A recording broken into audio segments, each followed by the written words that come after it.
Hey guys, welcome to our first episode of The Strength of Mechanics, brought to you by our favorite company. Talking about Isometrics, I thought that would be a great start because it is probably one of the most simple things that you guys can do and implement into your strength and conditioning program that can get the biggest bang for your buck. Best way to strengthen any specific angle of a joint is isometrics. There's no better way. So technique is corrected because it slows down and strengthened. That means that I can like cue you while you are in one position versus like you're trying to cue somebody while they're doing a clean or a snatch. Good luck. I mean, a lot of coaches try to, including me, but if you really want to improve the way somebody is doing something, isometric is the way to do it. An example, if I want to say chest up, elbows out, shoulders down, which is meaning long arms, butt down, whatever you guys want to do, feet into the floor, it's a big one I like to use, entire foot, then you can do it because things are slowed down.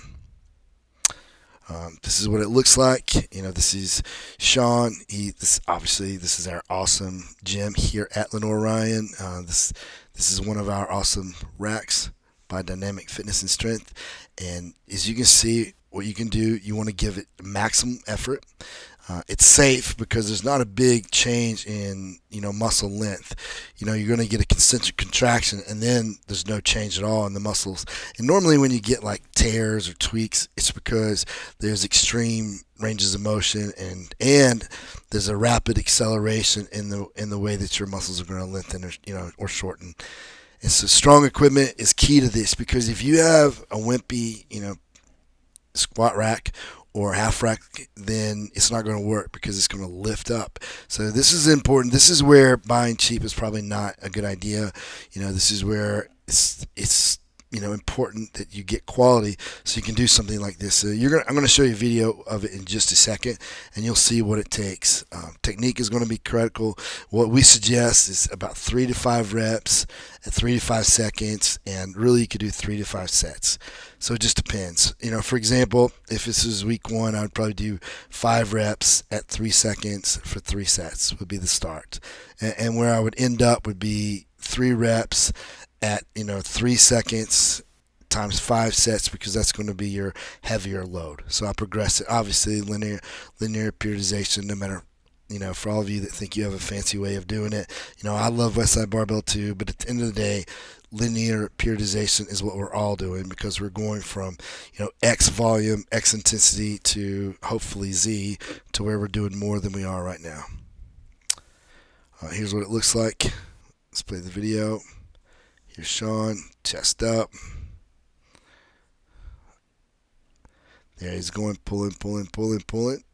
The key to it is 100% maximum exertion. So if you don't, then if you just go do as little as you can just to keep the bar against the rack, then nothing's happening. So that's where if you added velocity, it might help because you can see at least the initial pull. If you have force plates, then because then you can see how much force they're producing. Now that's where it's getting a little bit expensive, but for us at a university, it's something that we can do and will do at times. Here's another angle of this. As you can see, the arms moving pretty hard. If you were listening, you'd hear me cueing too. Elbows out. Let's look at it again. See, here's an example. So with Sean, a problem he has is the butt coming up too soon. So I can cue shoulders up. I can cue chest up, shoulders down, elbows out, all of which are going to help him in his sport. So why use isometrics? You're going to improve your velocity profile, and let me explain why. Because if there's a specific joint angle that's weak, obviously in that angle, throughout that pull, you're going to slow down, or worse, get out of position. So you're also going to strengthen that weakness. You're going to strengthen the sport-specific joint angle. Let's say football is important. As you can see, Sean over here, that's a great position if you're playing football. Chest is up, knees are bent, butt is back. So you're going to, no matter what sport you play, you can make that angle as specific as you want it. Isometrics are important for weightlifting powerlifting, strongman, and strength and conditioning. Because no matter what, people are going to have weaknesses. And like, you can cue all you want, or you can tell people, hey, chest up all you want, but if it's a weakness, if there's a weakness, in the kinetic chain somewhere, the best way to strengthen it is with isometrics. So strengthen weakness with lower risk of injury because there's not a big change in muscle length. Like I said earlier, a lot of injuries come with a rapid acceleration in either lengthening or shortening. Here's another shot of the view of Sean performing the movement.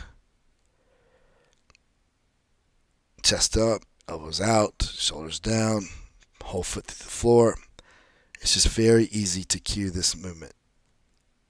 So knuckles down, whatever it is you need to tell him. Biomechanics influenced, obviously, force production is going to be a huge one because here's the thing, is if he gets out of position, then there's going to be a deceleration, meaning if the butt flies up, the bar flies forward. If the bar flies forward, that's going to increase, the overall weight of the bar because it's the center of mass has changed. So if you keep the bar close to you, then velocity is going to be maximized. And for most of you, velocity is going to be key. You're also going to improve impulse, which impulse is nothing simply but the amount of time that you can produce force. So if I keep a good position, meaning if I keep my chest up and my butt down, I can drive my feet through the floor longer, whether it's deadlift, clean pull, clean snatch pull. If I get out of position, then that's going to decelerate. I'm going to be forced, for example, if it's a clean, I'm going to be forced to go into that transition phase where I go from the first pull into the second pull. And during the transition phase, there's going to be deceleration. All of us are going to decelerate.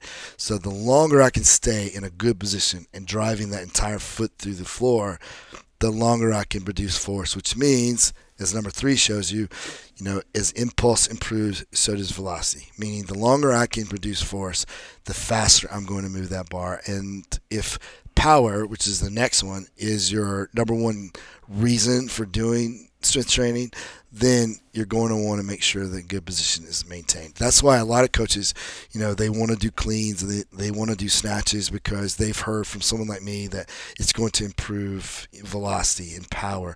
However, if you're out of position, all these benefits that we're talking about, you're not going to get. So, making sure that your person, number one, knows how to do it properly, and number 2, have the strength in the particular joint angles to produce that position. That's key. Bar path and safety. Once again, if I keep my chest up, it's easier to keep the bar close to me. Also, if I keep my chest up and in a good position, I'm less likely to get hurt. When the bar flies away from the body, that's when everything is, well, number one, you're going to increase the torque at the hip, which is and the low back, which is the problem that you don't want to see happen. You want to shorten that moment arm at the hip, at the low back as much as possible. And this is the way to do it.